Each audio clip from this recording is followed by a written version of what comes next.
All right. So blue-white skies, or blue-white flyers, however you want to call it. We got a bunch of cheap creatures with flying. And then some favorable winds. We've got some eagles here. We've got some hanged executioners. We got some charter courses for a little bit of card advantage. We got some unsummons for a little bit of interaction / protection.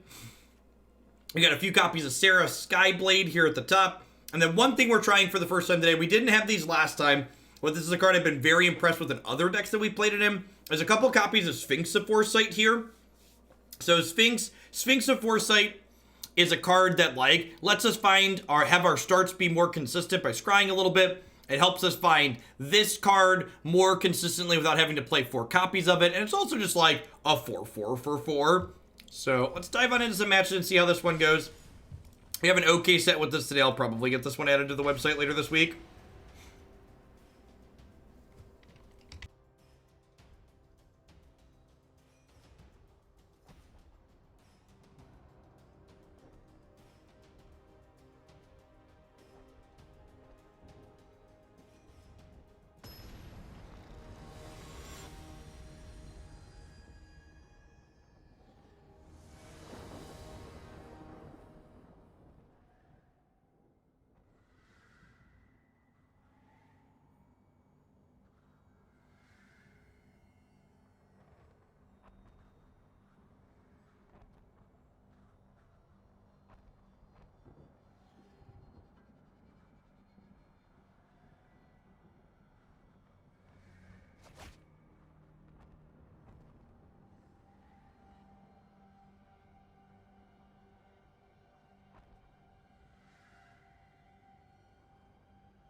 Yeah, one of our initial drafts had Curious Obsession in it.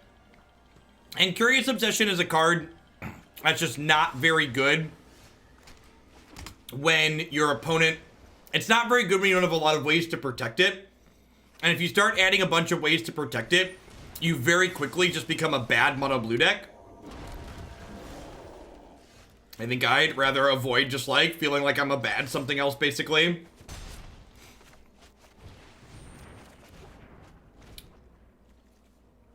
Hand's looking okay.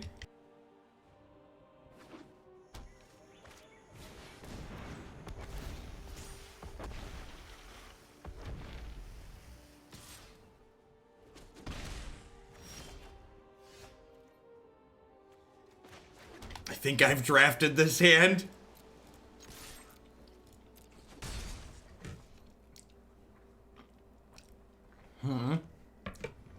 I missed a point of damage, right? I was supposed to eagle here. Am I supposed to eagle?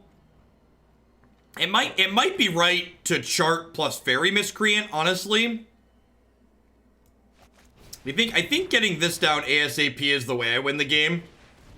So I think I'm supposed to chart there plus play this, so that way that gives me the best chance to drop this next turn.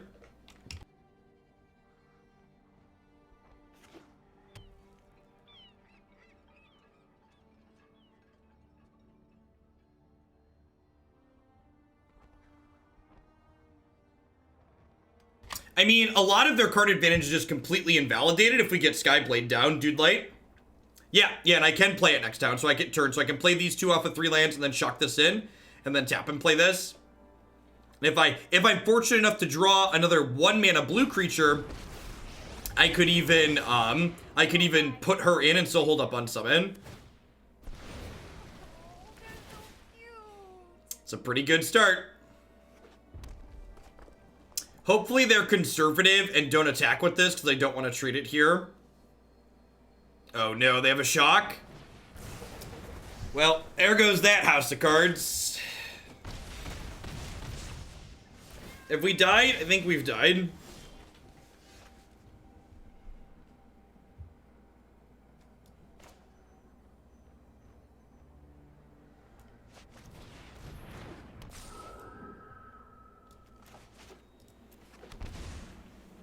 So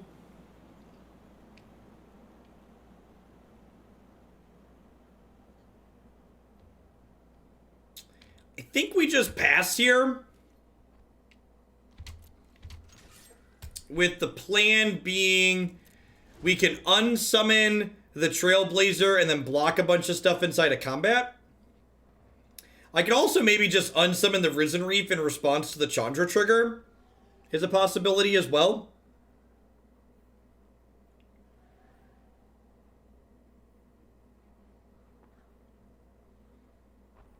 I don't know. Our opponent interacted with us and like we're nowhere near dead. We're in an okay spot at the moment.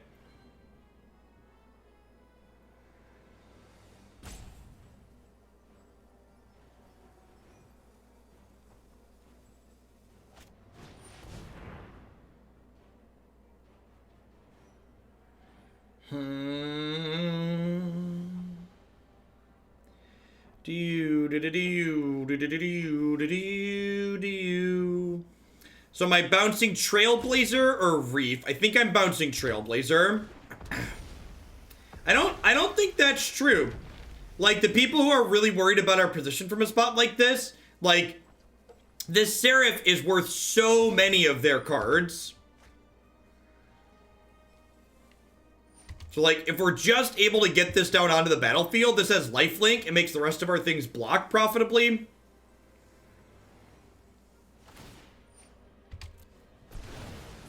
I suppose Omnath is a card they're likely to have that would be bad for us.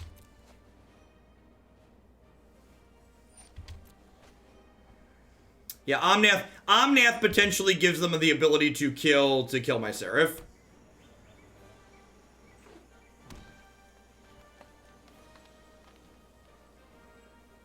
And this is the upside to the Elementals deck, right? Like, when it gets snowballing, it's very powerful.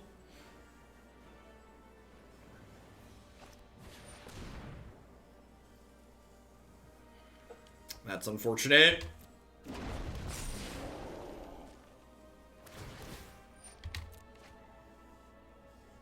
I mean, if you're playing... Oh, so our first iteration played Smiter Bread.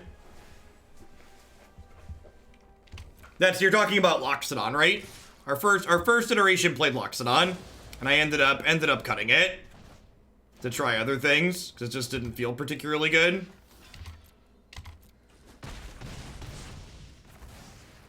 I don't think anybody reasonable thought Risen Reef was going to be unplayable.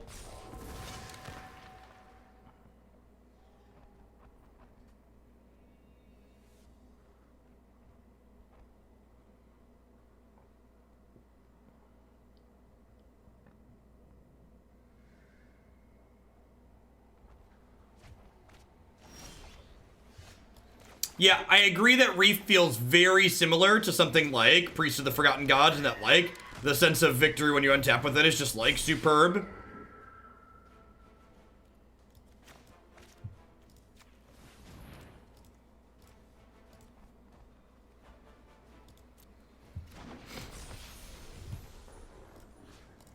So, I'm attacking Chandra here, because I don't want her to be able to flashback Shock. Obviously, we're dead to Omnath or a couple of burn spells. But if they don't have those things, they're dead on the backswing next turn. And, like, the difference in this game is just the play versus the draw. So, like, if we'd have been on the play this game, we would have likely won. This is Mr. Something. Thank you for the brand new Prime support. I appreciate that. Welcome. Thanks for keeping me around. Hope you're having a good one wherever you're at.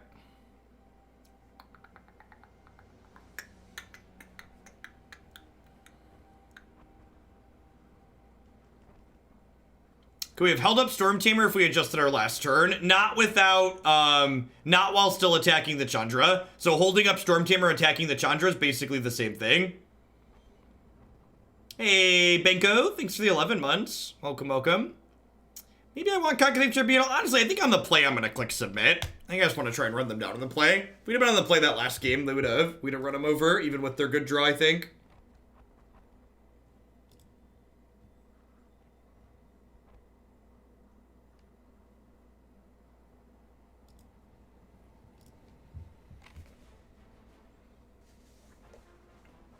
I mean, is the Drake really very good? Like, what do you think the Drake is better than? Like, they have a lot of non-red creatures. I guess they have a few red creatures, like soft removal. Hopefully this will drag us kicking and screaming into some flyers here.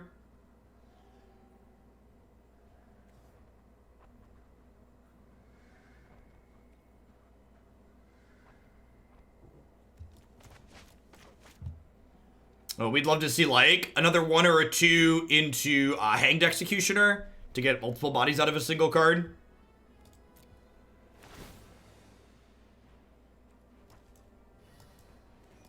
Let's ship those for now.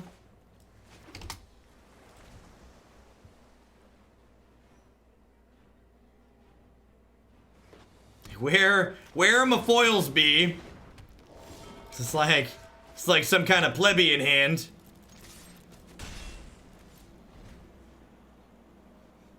This is the hand of someone who doesn't have nice things.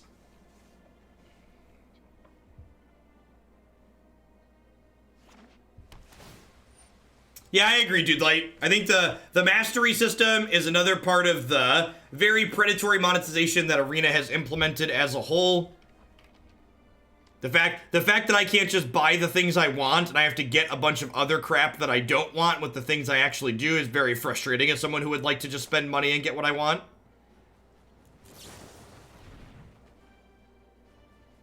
Well, you can pay for levels, dude, Light.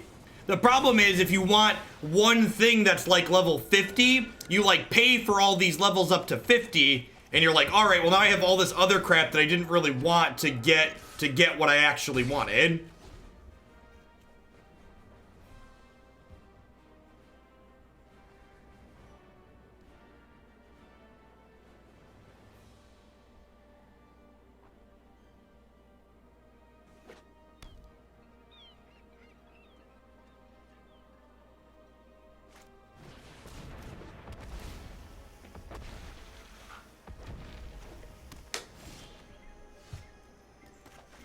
Was that a good draw?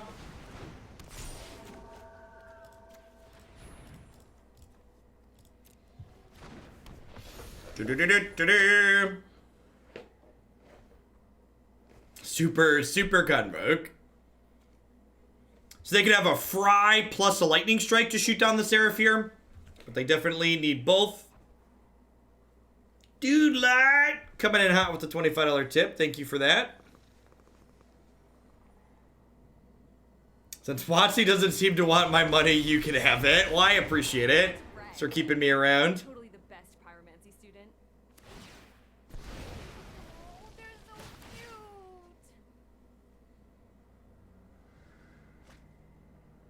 So I have 9, 10, 11, 12, 13, 14 power in play. So probably going to end up killing Chandra next turn.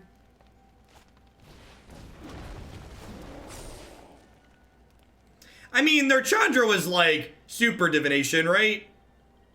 Like, it seems pretty fine.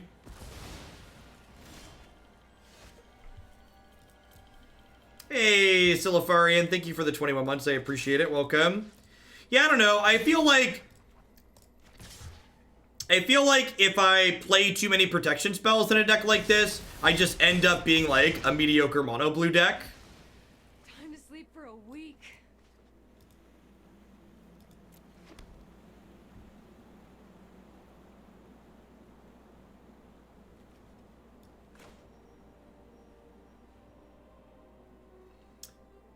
I think I'm just supposed to play this.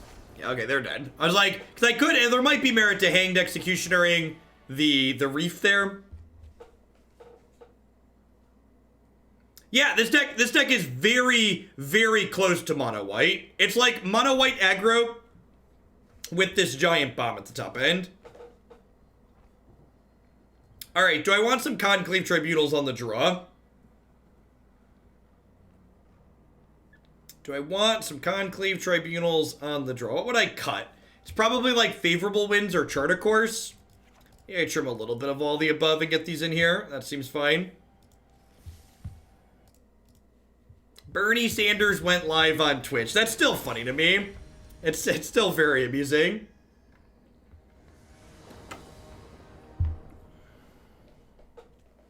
What changes in the thought process for the sideboard on the play versus the draw? So when you're on the draw, you are more likely to be on the back foot because your opponent's going to be committing threats to the board faster than you are.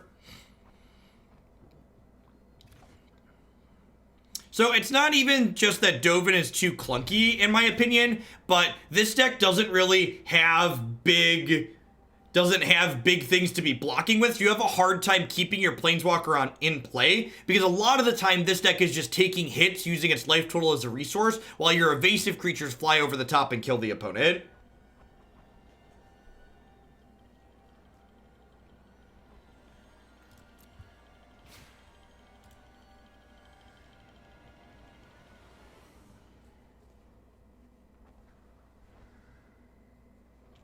Winged Words and Charticors are almost always the same card.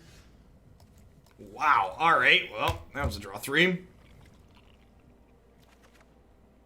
nobody got time for those cards. Charticors you can always play on 2, even if you're missing a 1-drop on 1. There's very, very marginal upside to both cards.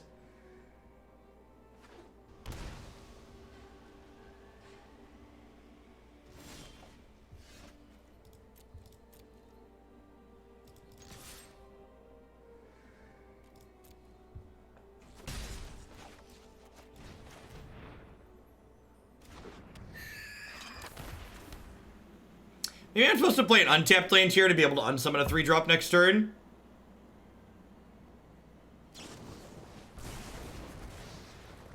I could see that. Again, hoping to draw the 3-drop next turn.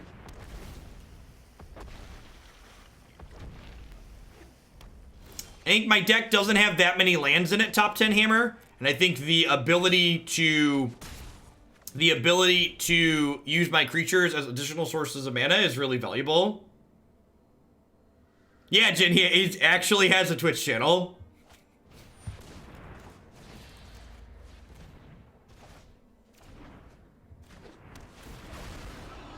This might be a game where we cast this for 7.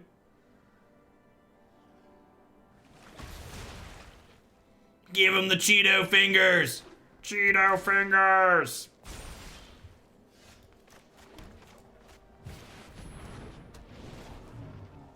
Yes, definitely, Jen. Definitely want to minimize the chat. Oh no. You think Sphinx tastes like chicken? What does fried Sphinx taste like, chat? What do we think?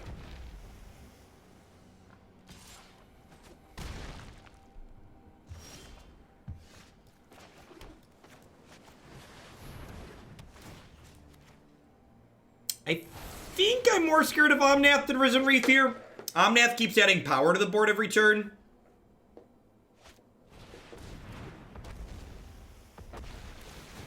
And, like, they're getting close enough on lands that Omnath is going to be drawing cards too.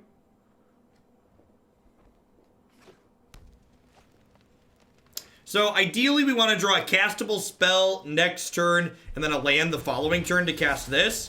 We actually bottomed 2 lands in our initial Scry 3 this game, too.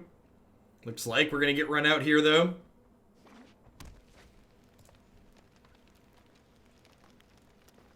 Should this board have a Tocatli? Yes! Yes, we should. There should be 4 Tocatlis in our sideboard, Bob. That is an excellent idea. This would be way easier if I had a bunch of cards that said your deck doesn't work. It turns off Goblin Chain Whirler too. Yeah, I had Loxodons in this deck at once upon a time. So we weren't playing Tocatli because of that, but...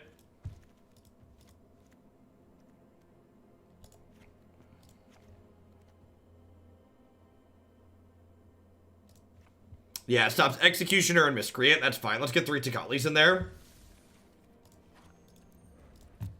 Alright, onward, upwards, backward, forward. Once more unto the breach, my friends.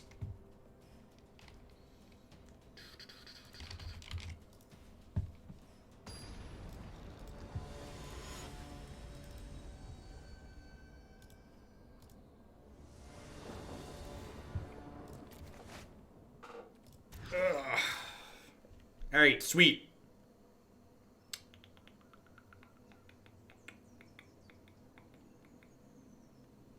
How greedy is it to bottom a land? Pretty greedy, but it's what we're gonna do.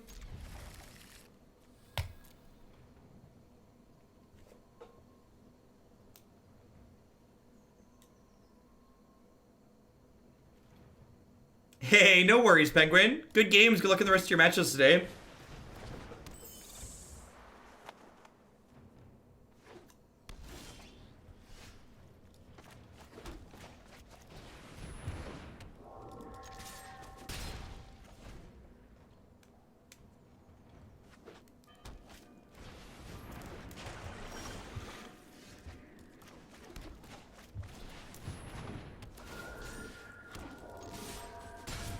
Dunk dunk.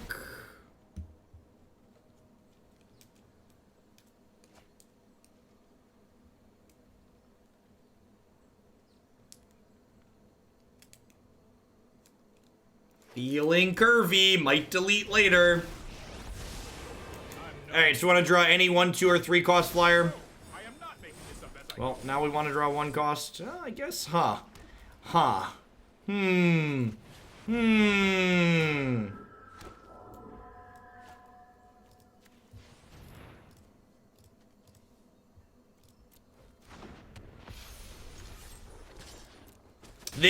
This insulates our board against Kaya's Wrath too. So Seraph Skyblade is not very good in this matchup because they have spot removal that can kill her, but she does insulate the board against the sweeper, which is nice because the rest of the squad's indestructible.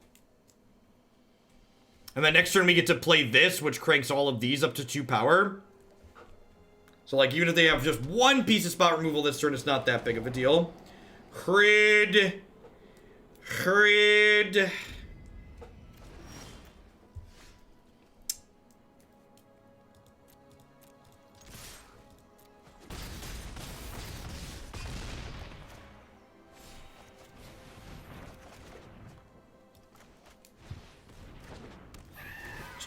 Stormtamer Skyblade is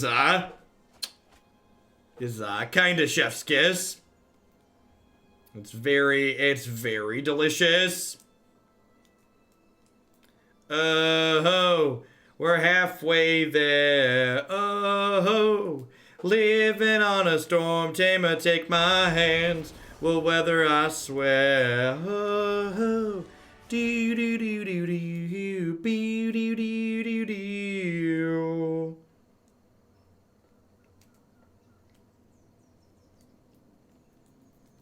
All right, so what are we doing in this matchup? Favorable wins and Unsummon seem a little bit mediocre. It's probably just the big fat stack of negates, huh? That's probably all I want to do with my life. Leave an Unsummon in. Is that where we want to be? I feel like that's where we want to be, huh?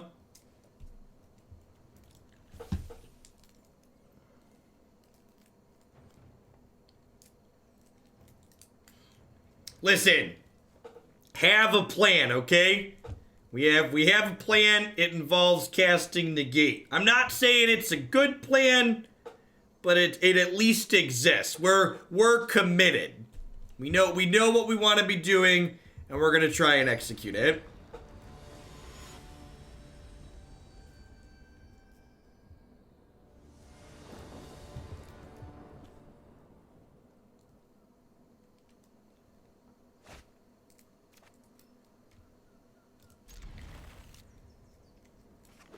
Okie doke. Lords.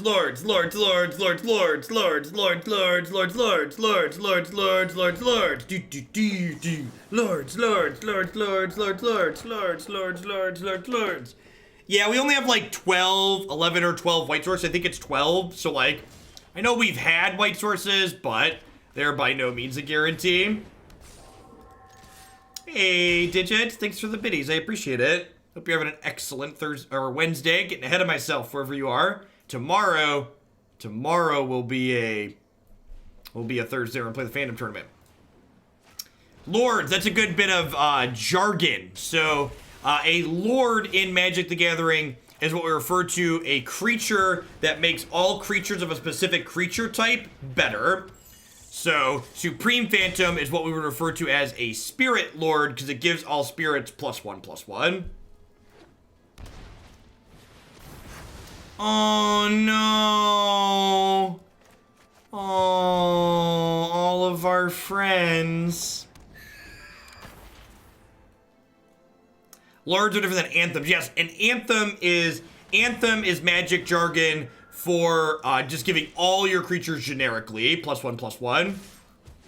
All around me are familiar faces, worn out spaces, worn out places.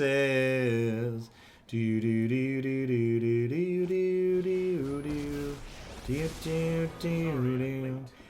do do do do. And I find it kind of funny. I find it kind of sad. It's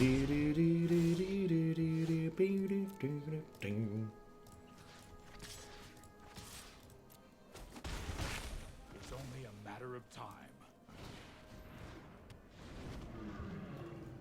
There's my Big Burb. This is Big Burb.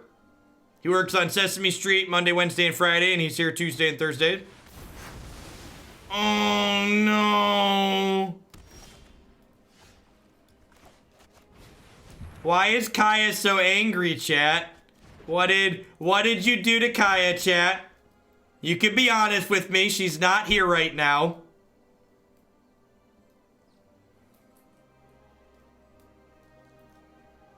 Lots of people owe her buddy or something like that. They have Othakai in their hand, so I'm holding on to the Burb Lord for now, in case we have another 3 mana Teferi. Weird. This is weird to play out. Keep an open mind.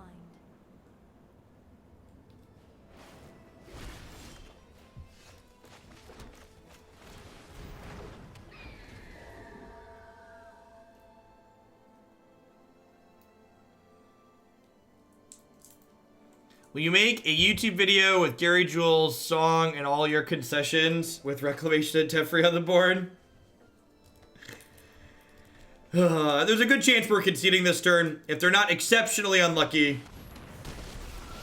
Woo! Woo, woo, woo!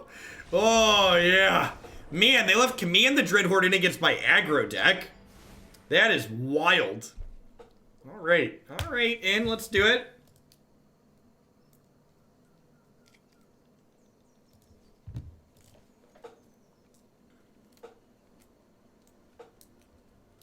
Hopefully the burbs are on the play this time, chat. Don't you doubt the power of the burbs.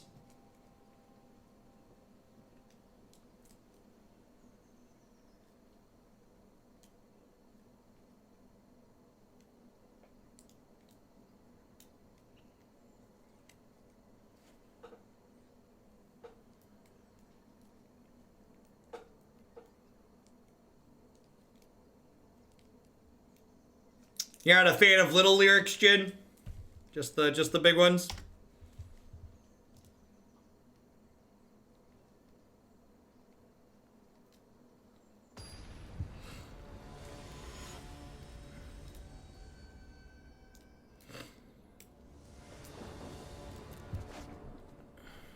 Yikes.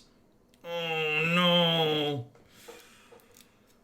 Ooh. Where are my Scry Sphinxes at, chat? Good golly.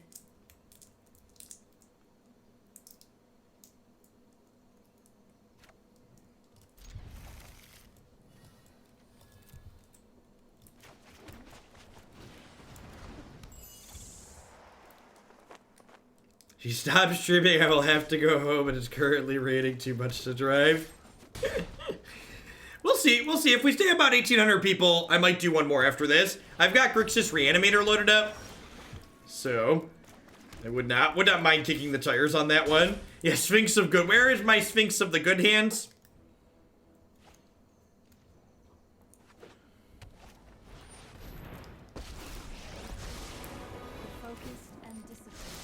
Another... Oh, Esper. Oh, Esper.